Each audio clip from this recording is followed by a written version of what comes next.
Yes, mga palangga, good afternoon, good evening, o good morning. Sa amin, good evening na.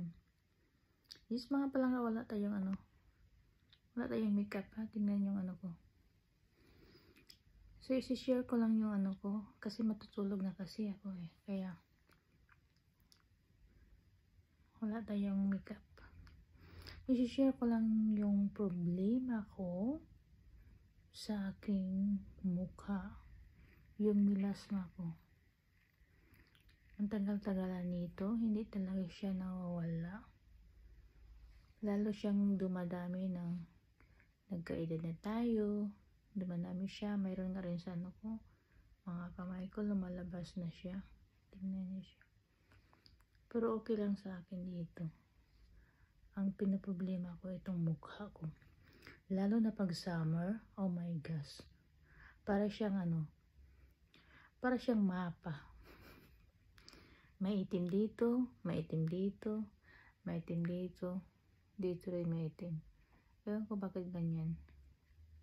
Pero ngayon siya okay na siya kasi hindi na summer dito. Mag-winter na. So, nagla-lighten naman siya. Pero wala lang akong ginagamit. Yung yung cream lang ginagamit ko. Tapos, gumagamit lang ako ng SPF kasi kahit hindi siya summer, gumagamit pa rin ako. Ang problema ko pag summer, super ang dami. Iwan ko kung saan ko na ito ilalagay.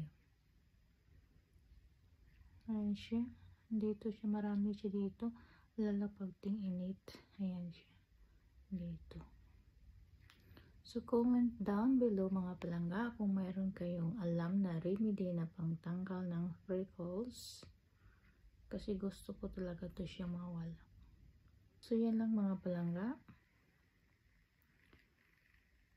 Comment down below lang kung may karon kayong alam na remedy kung anong gagamitin pang tanggal ng freckles.